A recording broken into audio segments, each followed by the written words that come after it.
بقى كل ده يحصل وما تقوليش؟ هو ده اللي احنا متفقين عليه؟ ما هو لازم يرجع لنفس البيت. المهم راح فين وجه منين، والواد ابن نعيمه لسه في باله ولا لا، وكمان نزل البلد. ومين صاحبه دي؟ حارس على باب كباريه؟ استغفر الله العظيم. ما هو طالما كان معاه في السجن يبقى لازم يخدمه. بقول لك ايه، الكلام في التليفون مش هينفع، انت لازم تيجي تشرب معاه الشاي وتفهمنا على كل حاجه بالراحه. ما هو عمركم وابن نعيمكم تاني.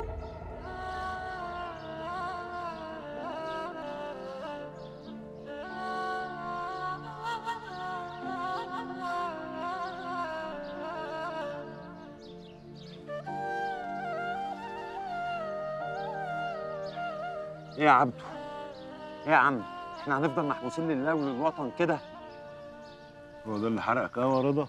يا عم انا اللي حارقني الفلوس، انا مش عايز حاجه من الدنيا غير الفلوس. والناس اللي بره، الناس اللي اتفضحت واتجرست بسببنا. يا عم انا ماليش لا بابا ولا ماما ولا لاقي حد اصرف عليه اساسا. واخواتي وامي هتلحق عليهم ازاي؟ احنا في الحبس يا عبدو، ما تفكرش غير في نفسك يا صاحبي.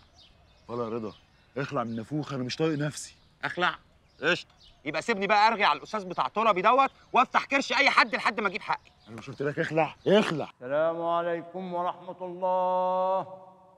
السلام عليكم ورحمة الله. السلام عليكم ورحمة الله وبركاته. السلام عليكم. تقبل الله.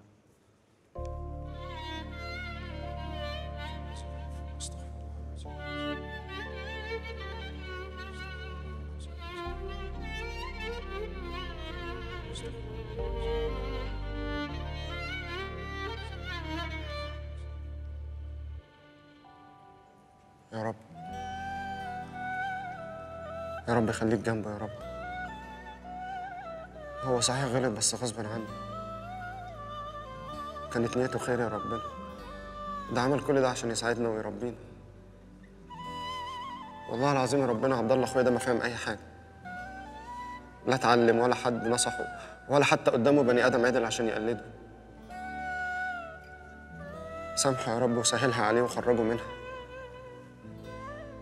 ربنا انت ادرى واحد بيه مني ومن اي حد في الدنيا، وانت عارف عبد الله اخويا ده قلبه طيب قد ايه.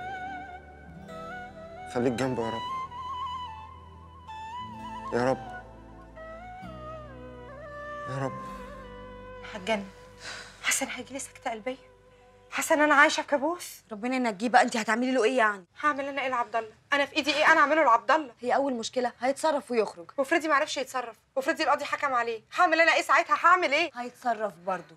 انت تخافي منه على المساجين. مساجين ايه اللي خاف عليهم منه يا شيخه؟ حرام عليكي، حرام عليكي، انت بتفولي عليه ليه؟ ده انا كده يا صفاء ابقى رحت في 60 داهيه. معلش استحملي، هما يومين ناشفين وخلاص. يومين ناشفين ايه؟ ده الدراسه يا اختي خلاص على الابواب. انت عارفه يعني ايه كليه زي تجاره انجلش دي؟ عارفه بتصرف قد ايه في السنه يا صفاء؟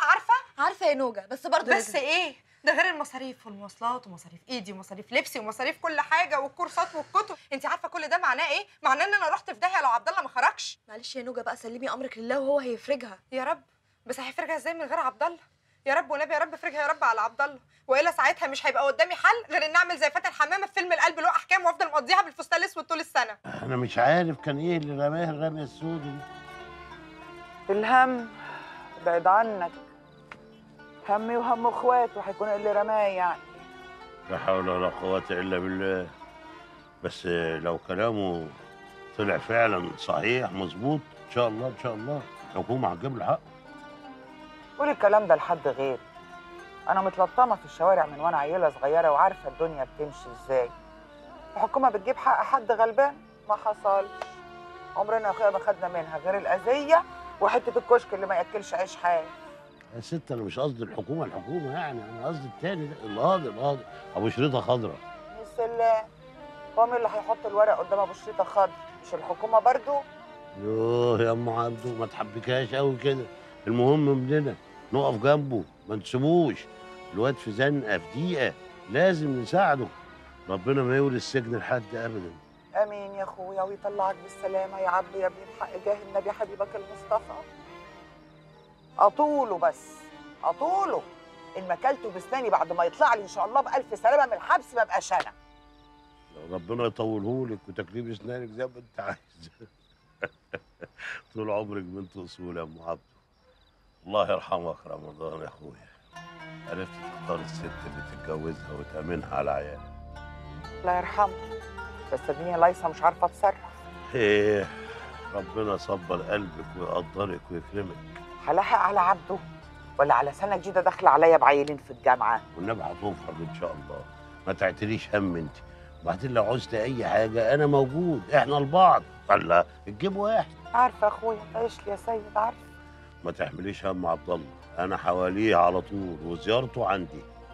لا لا بقى كله الا كده، لا مستوره الحمد لله، ما انت عارف. ولا يعني هو عشان بفضفض معاك بكلمتين خلاص يعني؟ لا مش كده بقى. على كده بقى يبقى انا كنت غلطان لما كنت بقبل الزياره اللي بتجيبها لي، اللي بتقطعيها من قوتك وقوت عيالك وتجيبيها لغايه السجن. لا يا اخويا مش قصدي، بس يعني. بس ايه؟ ما بسش بقى يا عروسه، ما تزعلنيش منك كبار. وبعدين هو انا غريب عنك؟ طب يمين بالله والعيش والملح اللي بينا، ما حد هيقوم لعبده محامي غيري، ولا حد هيجيب له لقمه غيري. ايه رايك بقى؟ ما تحسسنيش ان انا غريب. امال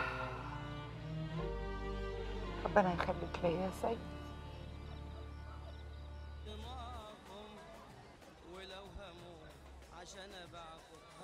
صفاء، ازيك يا صفاء؟ عامله ايه؟ الحمد لله. انت ازيك يا ابله عز؟ انا كويسه يا اختي. قولي لي، مفيش اخبار عن عبد الله؟ قاضي ما رضيش يخرجه، بس عملنا معارضه وهينزل جلسه قريب. ان شاء الله خير يا اختي. والنبي عبد الله طيب وما يستاهلش كده ابدا. هنعمل ايه بقى؟ انا قلبي حاسس انه مظلوم، وان شاء الله ان شاء الله ربنا ينجيه. يا رب يا ابله عزه، يا رب يا رب يا اختي. والنبي قولي لخالتك ان انا هبقى اعدي عليها. متشكرين قوي يا حبيبتي. السلام عليكم. مع السلامه. وعليكم السلام. انت يا موكوسه منك ليه قاعدين ترغوا في ايه؟ خدي بنت الموديل الجديد وحطيه في الباترينا، الكونسيبه تشيلكوا. وش منك في الارض يا أم. يا ريتني سمعت كلامي، ما كنتش شفتيني ورا القفص، ولا كنت بهدلتك البهدله دي كلها. مش وقت عتاب يا فالح، انا امك. وانا ما استاهلكيش، ورحمه ابويا ما استاهل. مهما عملت هتفضل ابني، حلو ولا وحش، نضيف ولا وسخ. مش هقدر انكر بطني، وهفضل امك، وما اقدرش ابقى حاجه تانية ابدا. لو سمحت يا حاجه بعيد عن القفص شويه. هقول لابني كلمتين طب بس. شويه بعيد والنبي يا حاجه. بقول لك يا عبده، بقول لك ايه، انا مش هقعد اترجم لك كل شويه. ركز وافهم واستوعب. انا ما عملتش حاجه، انا ما شفتش حاجه، انا ماليش دعوه باي حاجه. انا سواق عربيه ربع نقل، لقيت خناقه في السكه نزلت ابص عليه بس. كلام ايه ده يا عم السيد؟ انا اسمي مكتوب في المحضر، وبعدين في شهود. ايه ده ايه ده ايه ده ايه ده؟ بص يا عبده، مين جه؟ يا نهار اسود. ايه هيكون مين يعني اللي جه ده؟ الراجل اللي انا ضاربه. تبقى مش مروح النهارده، هيشاور عليك للقاضي. محكمة! قاضي يا عم.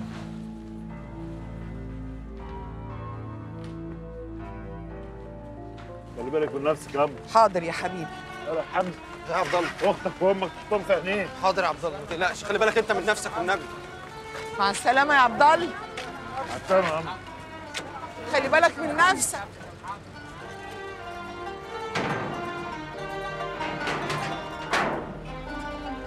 مع السلامه يا عم. مع السلامه يا حبيبي. خلي بالك من اختك يا حمزه وامك. حاضر حاضر يا عبد الله. مع السلامه.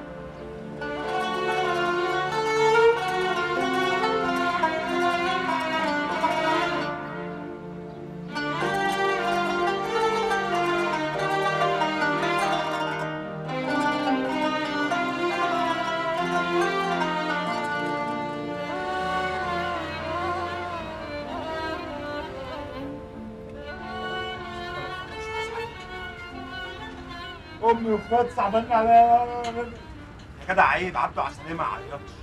هو عنده عسلية حيطه ما بيحسش يا جدع. ما ينفعش يا عبد الله، احنا كلنا بنسيب عليك يا جدع. انا ضاعت، العيال ضاعت، وانت السبب، انت السبب يا طارق، ما قلت لك.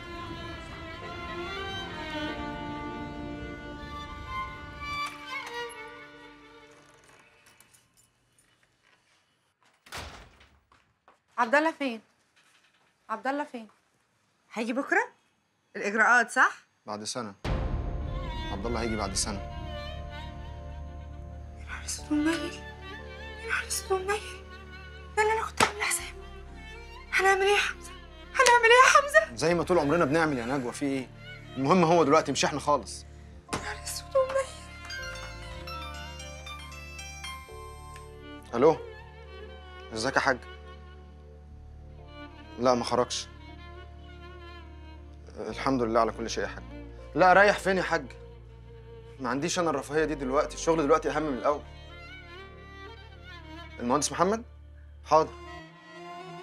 ايوه عارف المكتب الجديد. يا عبدو، قطع بيا وحشني يا ابن الكلب. يوه، سامحني يا رمضان، ابنك جنني يا اخويا، جنني. سابني لوحدي مخنوقه ولساني مدلدل،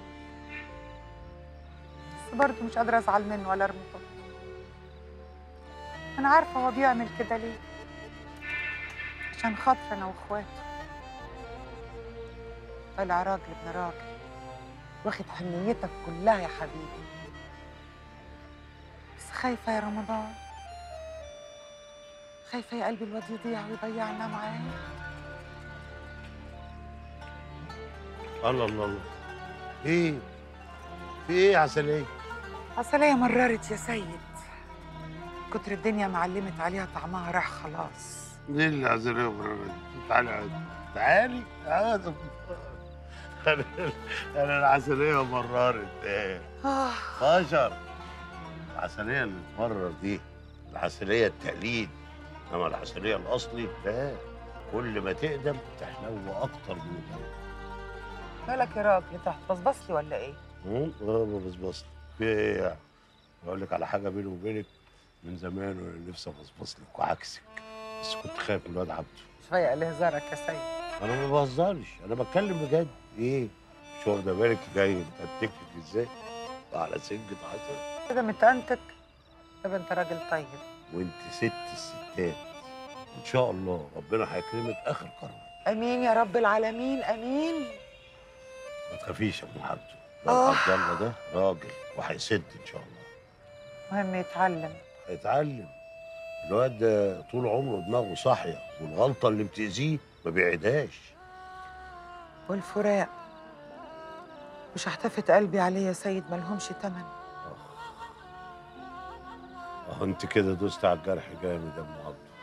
روحي رايحه له،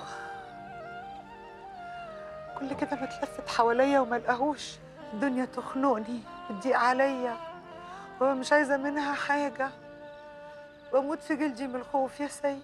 طب لما انت عارفه مكانه وعارفه هيخرج امتى وعامله في نفسك كل ده، انا بقى هعمل ايه؟ حقك عليا يا اخويا، بيشوف بلوة الناس تهون عليه بلوته. مش عارف اراضيه فين، ومش عارف اذا كان هيجي يوم واقدر اشوفه ولا لا. نفسي اعرف شكله بقى ايه دلوقتي، ولسه في المدارس ولا سابها ولا بيشتغل ولا بيعمل ايه بالظبط.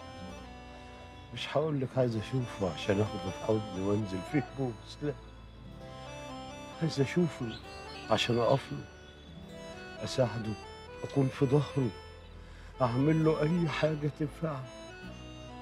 بس ازاي وانا مش عارف اوصل له لغايه دلوقتي.